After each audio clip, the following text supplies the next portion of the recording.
Ya, Assalamualaikum warahmatullahi wabarakatuh. Selamat siang, Mbak Rika. Waalaikumsalam warahmatullahi wabarakatuh. Selamat siang, Bu. Bagaimana kabarnya hari ini, Mbak Rika?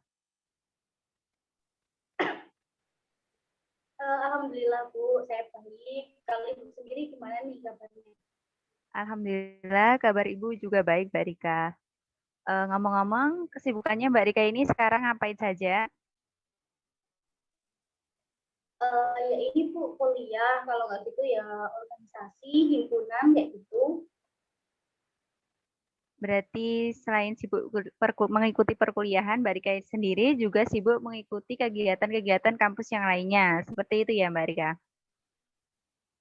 Iya, betul sekali, Bu. Jadi, selain kuliah, ngerjain tugas, saya juga ikut beberapa organisasi yang mana itu kegiatannya tuh banyak, Bu. Jadi, lumayan sibuk lah. Oke lah. Untuk perkuliahannya sendiri ini sudah mulai offline ataukah masih online? Untuk perkuliahannya sendiri ini masih secara daring terus, Bu. Tapi kalau misal di kegiatan-kegiatan di organisasinya itu sudah banyak yang offline seperti itu. Oke, jadi pada intinya Mbak Rika ini harus pintar-pintar untuk membagi waktunya. Seperti itu ya Mbak Rika? Iya, betul sekali, Bu. Jadi pintar-pintar manajemen waktu aja gitu. Iya. Terus Mbak Rika sendiri sekarang ini sudah semester berapa? Sekarang sudah semester 5. Oke, sudah semester 5 ya. Cepat sekali ya Mbak Rika, agak kerasa udah semester 5. Iya, Bu, betul sekali. Nggak terasa. Padahal kemarin kan kayaknya baru baru aja masuk kuliah ya. Sekarang malah kayak sedikit lagi lulus ya gitu. Iya, betul sekali. Ngomong-ngomong nih, apa ada yang bisa Ibu bantu sehingga Mbak Rika itu kemarin menghubungi Ibu untuk mengajak eh, kita melakukan pertemuan pada siang hari ini. Seperti itu Mbak Rika. Eh, Kalau saya sih ini, Bu, kayak sebenarnya saya ingin melakukan konseling kayak gitu. Soalnya saya merasa saya lagi bingung gitu, Bu, lagi punya masalah.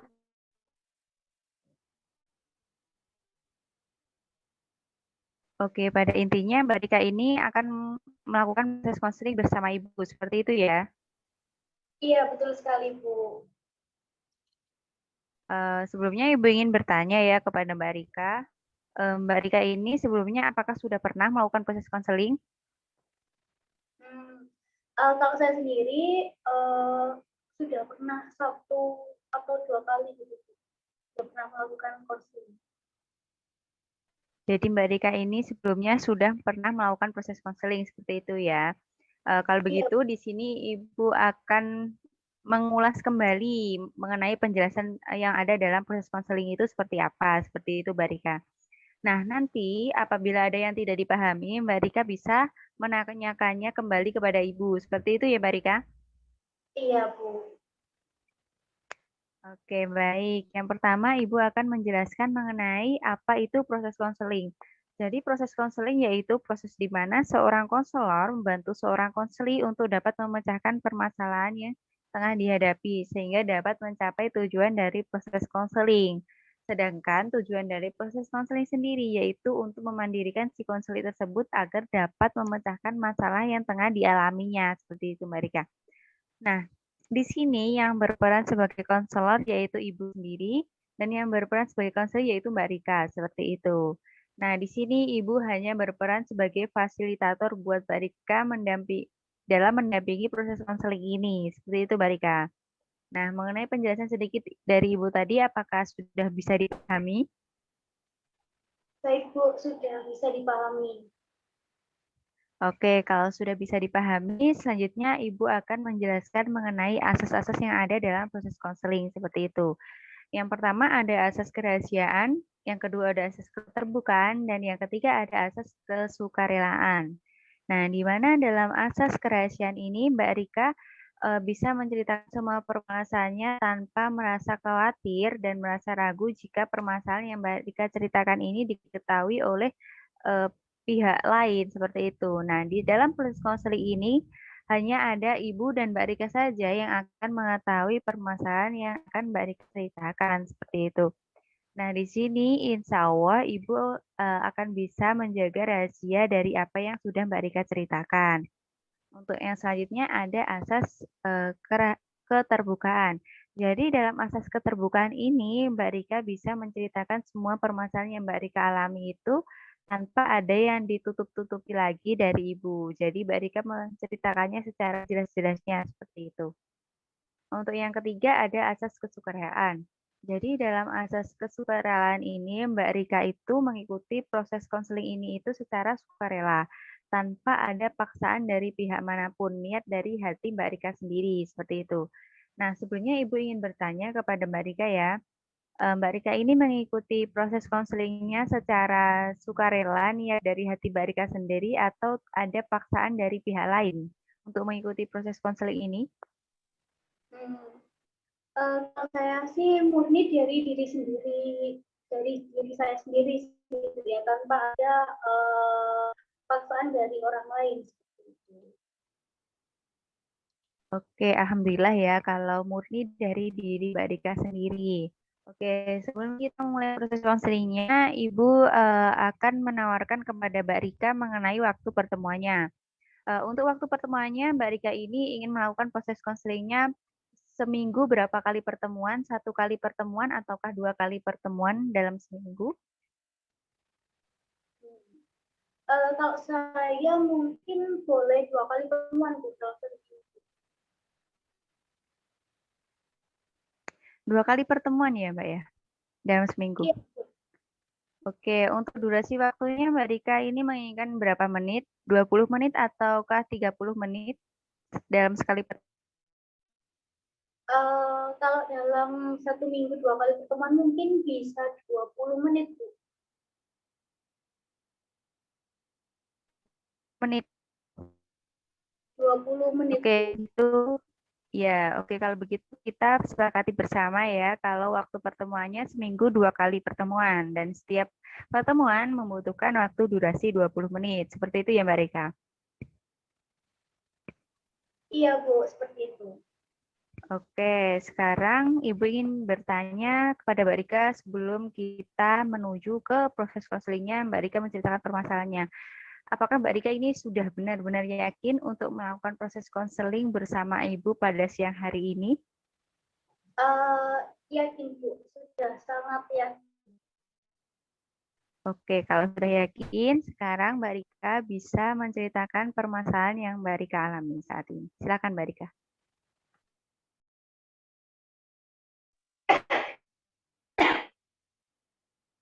Oke, baik Bu. Jadi gini, sekarang ini kan saya kan sudah semester 5 ya Bu ya, udah semester akhir. Nah mungkin 1 tahun atau 1,5 tahun lagi kan saya kan udah lulus ya Bu ya. Terus kan jurusan saya ini kan keguruan, jadi nanti insya Allah saya akan jadi guru seperti. Nah, ketika saya lulus nanti, saya itu sebenarnya kayak disuruh oleh ayah saya untuk ngajar di sekolahnya ayah saya. Kebetulan ayah saya ini kan guru ya. Ayah saya sama ibu saya itu guru di satu sekolah, di satu sekolah yang sama.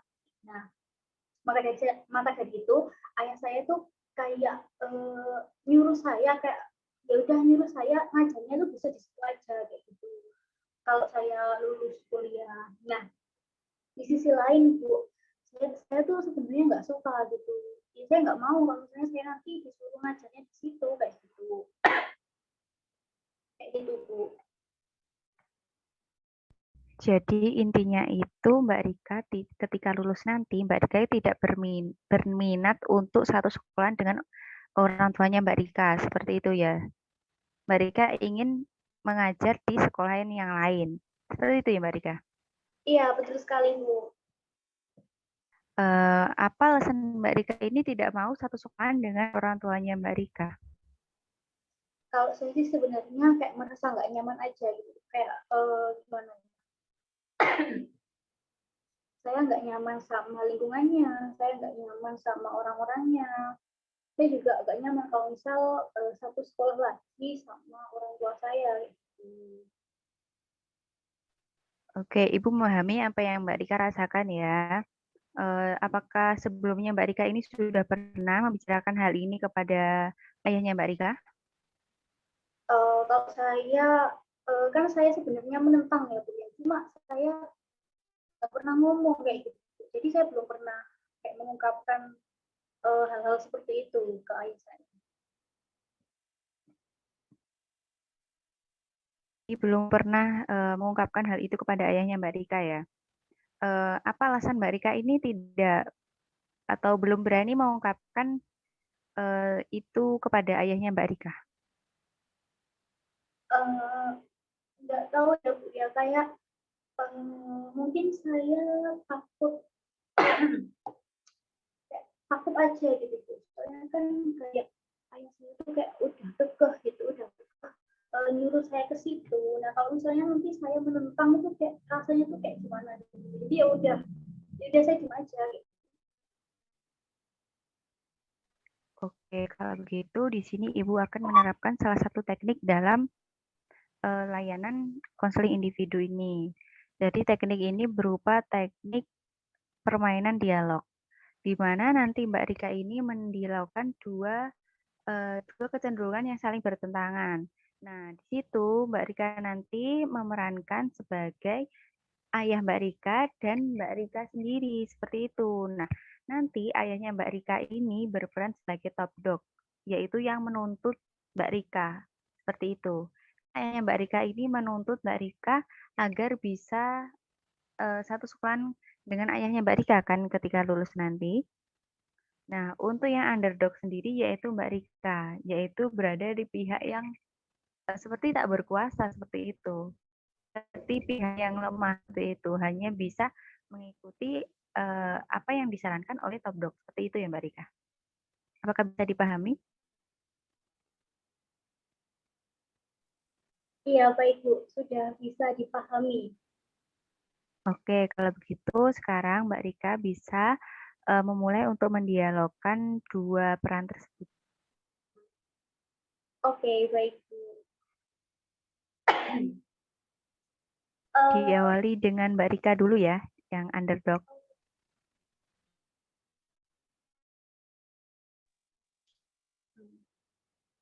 Oke baik. Jadi ini saya mengungkapkan ya Bu ya, apa yang ini saya ungkapkan. Iya, betul sekali Mbak Rika. Oke baik.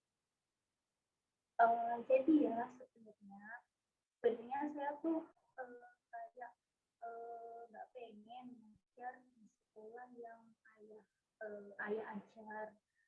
Soalnya kayak saya tuh aku tuh nggak nyaman gitu. Aku tuh nggak nyaman kalau misalnya aku nanti ngajar di sekolah itu lagi. Gurunya, aku nggak nyaman sama lingkungannya. Aku juga nggak nyaman kalau misalnya nanti kita satu sekolah lagi sama ayah sama ibu gitu. Jadi kalau kalau bisa nanti aku pengennya ngajar di sekolah lain aja nih ya. Aku pengen nyari sekolah lain aja gitu. Lagian aku juga pengen nyari suasana yang baru gitu. Sudah Bu. Oke, sudah ya. Sekarang Mbak Rika berperan sebagai ayahnya Mbak Rika yang menuntut Mbak Rika tadi.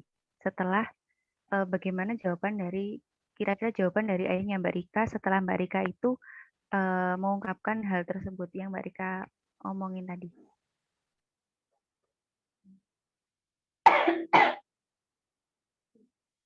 Emangnya kenapa kalau misalnya kamu ngajar di sekolahnya ayah? Apa sih salahnya? Kan bukannya lebih enak. Kan kamu udah kenal lingkungannya juga, udah kenal guru-guru juga. Pastinya nanti kalau ada apa-apa tuh lebih enak kamunya. Dan nantinya pasti bakalan mempermudah kamu juga. Kenapa kalau nggak mau? Emang kenapa? Gimana? Sudah Mbak Rika? Oke, lalu jawaban dari Mbak Rika sendiri ketika ayahnya Mbak Rika ngomong seperti itu bagaimana?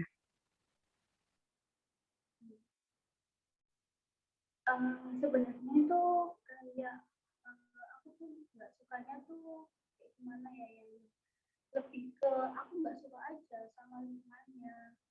Kalau aku udah nggak suka sama lingkungannya, nanti kan aku nggak nyaman ya sama kayak sama keadaan-keadaannya juga. Kalau misalnya aku nanti jadi ngajar di situ, itu pastinya bakalan nggak maksimal dan bakalan nggak nyaman bagi aku sendiri kayak gitu. Terus kalau misalnya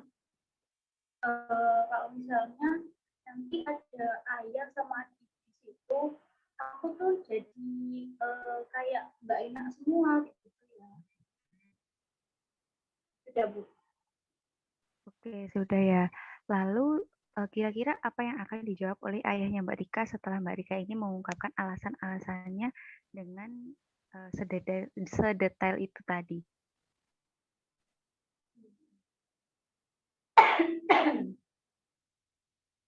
Ya udahlah kalau gitu, kalau emang kamu nggak mau sama apa yang ayah inginkan, ya udahlah tinggal besok aja. Lihat aja besok pas kamu udah lulus. Ayah juga masih belum bisa memutuskan kalau kamu masih seperti ini. Sudah Mbak Rika. Oke, Sudah Bu. gimana sekarang perasaannya mencoba berbicara dengan ayahnya Mbak Rika meskipun tidak ada ayahnya Mbak Rika di depan Mbak Rika? Kalau saya sih agak sedikit lega ya Bu ya. Soalnya kan kayak omongan-omongan tadi itu kan omong-omongan yang nggak pernah aku ungkapin gitu. Jadi yang selama ini aku pendam kayak gitu Bu. Jadi agak legaan, agak enakan kayak gitu. Oke, kan Mbak Rika sudah merasa lebih lega, lebih enakan ya. Tinggal Mbak Rika ini sekarang mencoba untuk mengungkapin atau ngomongin semua hal itu kepada ayahnya Mbak Rika secara langsung. Seperti itu Mbak Rika ya. Iya, baik Mbak. Baik Bu. Oke, kalau begitu Ibu rasa proses konseling kita cukup sampai di sini terlebih dahulu ya Mbak. Eh, Mbak Rika sudah merasa lega seperti itu. Nah, untuk pertemuan selanjutnya Ibu akan melakukan evaluasi mengenai pertemuan kita pada hari ini. Apakah Mbak eh, apa yang Mbak Rika rasakan kepada ayahnya Mbak Rika ataukah sebaliknya seperti itu. Nanti kita evaluasi bersama. Seperti itu ya Mbak Rika. Iya, baik Bu. Oke, kalau begitu Ibu akhiri proses konseling kita pada siang hari ini. Mohon maaf apabila ada salah kata maupun perbuatan selama proses konseling ini ya Mbak. Iya Bu, sama-sama. Terima kasih Bu ya sudah bersedia sudah bersedia untuk memberikan konseling kepada saya. Iya Mbak Rika, sama-sama Ibu ya. Terima kasih karena Mbak Rika sudah percaya dengan Ibu sehingga Mbak Rika bisa melakukan proses konseling bersama Ibu seperti itu. Oke, Ibu akhiri. Wassalamualaikum warahmatullahi wabarakatuh. Waalaikumsalam warahmatullahi wabarakatuh.